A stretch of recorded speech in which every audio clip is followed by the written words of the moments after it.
As you know, in the last few years, we've lost two people who were very important to all of us, Wilma Tan and Richard Valle. And District 5 has always been represented by courageous progressives. And we know that Nikki will carry forward that tradition.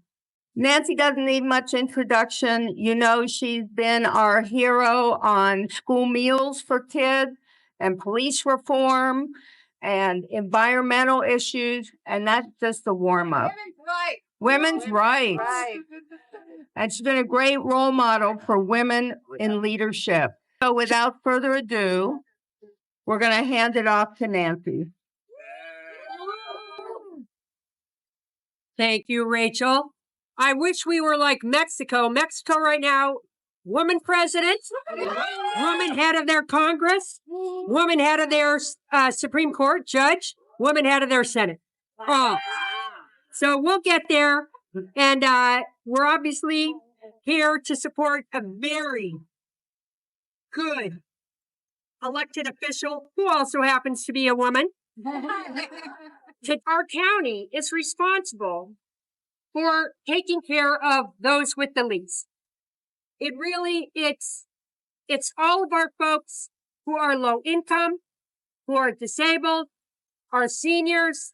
The county administers our Medi-Cal programs, our different entitlement programs, and of course, unfortunately, runs the largest mental health facility, which is the jail. And it should not be a mental health facility. And a lot of folks say, well, we can't touch it because it's the sheriff's purview. I'm sorry. The sheriff's budget is approved by the county. Thank you. Yeah. That's right. So I bring those up because I don't support Nikki lightly.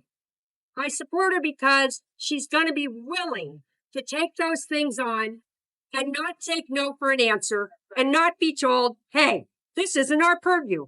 Bullshit. It is. Yeah. So I'm very, very appreciative that Nikki is running.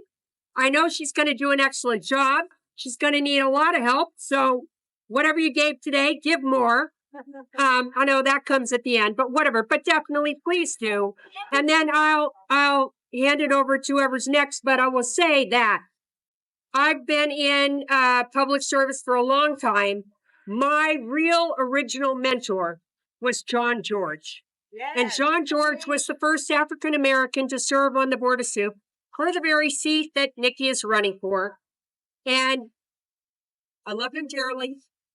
And you can be pleased to know that she will and can fill his footsteps.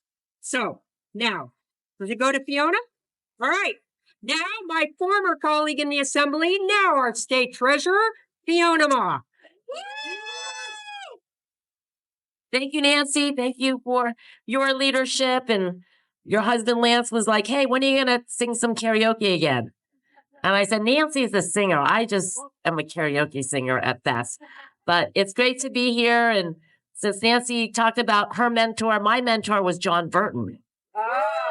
So John Burton taught me 3 things. Number 1, remember who brought you to the dance, right? Loyalty. Number 2, stand up for those who don't have a voice. And number 3, stand up even if you're the only one standing up. And when I've been doing this for 27 years now. This is my 4th elected position. I'm very super focused on California. I love California. And when women run, we run because we want to solve an issue. And Nikki's going to talk about all the issues she cares about, but clearly affordable housing. I chair SIDLAC and TCAC, the bond and the tax credit allocation committee that goes for affordable housing. So I look forward to working more closely with her. Mental illness. My mom had depression all her life, and making sure that we have those resources and compassionate individuals who are going to seek, those that need those treatments. And it's not easy for the family as well. She cares about education. She cares about what's happening in the jails, all of these things.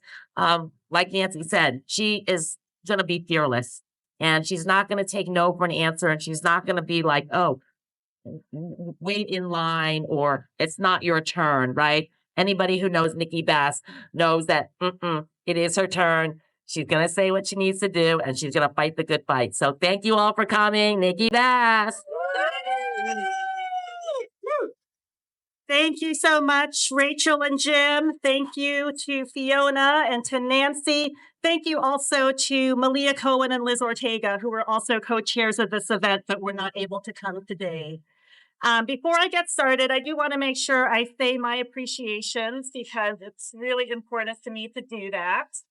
I want to also express gratitude to folks who were on the host committee who helped to bring people here. So the Honorable Barbara Parker, our Oakland City Attorney, thank you. The Honorable Ben Bartlett from Berkeley.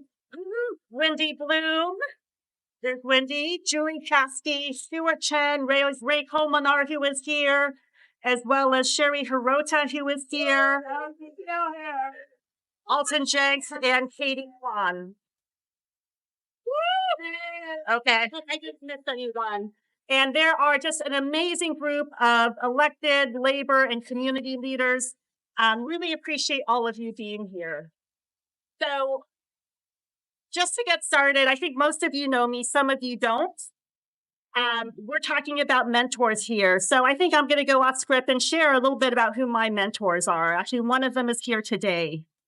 So for someone like me who's lived in this neighborhood for 27 years, who comes from a Filipino immigrant family where my parents, healthcare workers, had to fight for justice on the job, I actually got really inspired not only by my parents, but by the immigrant garment workers that I organized with side by side. And I'm really fortunate to have a number of mentors, peer mentors who are still inspiring me today. One of them is here today, which is Katie Kwan, who was a garment worker, and also the first woman of color to be the head of the Garment Workers Union internationally. Along with Katie, also Laura Jo Fu, and then Julie Sue. I don't know if anyone knows who Julie Sue is. I hope people in this crowd know. So Katie, Laura Jo, Julie Sue, and others were really formative when I was in my 20s. We were fighting for the rights of garment workers. Some of them themselves had been garment workers themselves. And it was like night and day to see what sweatshop workers didn't have compared to union workers who had health care, who had a good job. And it was really Julie in particular who taught me how to be a good legislator. I remember in the 90s when we were sitting across the table from the powerful Retailers Association in Sacramento to pass a sweatshop reform law. And I saw Julie and other women of color negotiating with this white man with a very powerful trade association. And she didn't take no. She fought for the rights of the workers we were representing. And together we were able to pass the nation's second after New York's sweatshop reform bill in the 90s. And that was before wage theft even had a name. It was before we understood how much subcontracting and how much independent workers lost in terms of their wages. And it was really seeing other women of color have a seat at the table, fight for what is right, and win. That gave me the drive to do what I'm doing. So I'm running for the County Board of Supervisors to continue on the path I've been on as an Oakland Council member. I believe that housing is a human right. I believe that every single person deserves accessible health care, a quality education, a good job, and a safe community. And I'm not like every other politician or elected official you might meet because I spent 20 years, and many of you in this room have been on the streets with me. Nam is here. We did a hunger strike for immigrant rights together for a whole week to defend the rights of immigrants. There's folks that I have done civil disobedience with.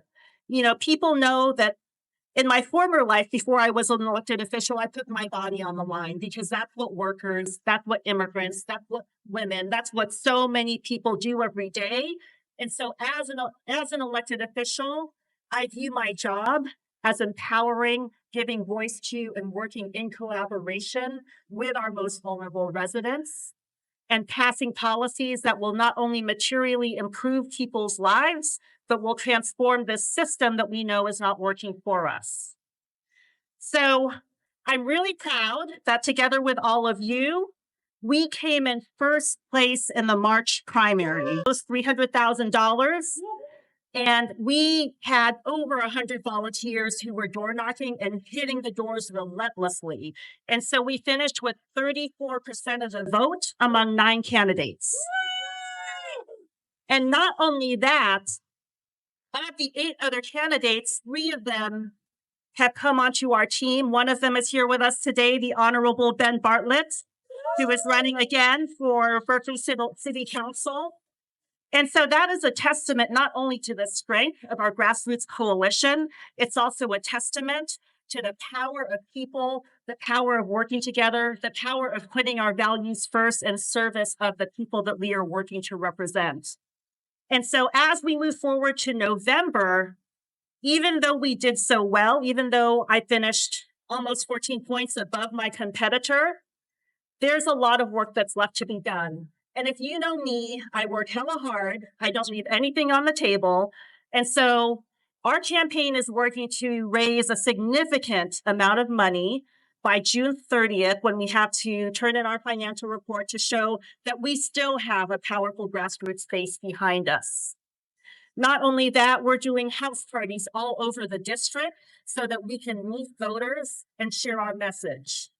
And after Labor Day, we're going to hit those streets again, go door knocking, phone banking, text banking, you name it, because we need to get our message out. And I want to tell you that this election is so important at every single level. We all know why it's important at the federal level, right? We potentially have a repeat of, what we had several years ago with a convicted felon now running for office to be our president. We won't let that happen. And here at the local level, it's a really important time because as we have been able to move towards more transformational change, move towards having more women, more people of color in office, there's also a progressive backlash, which I think you all know full well.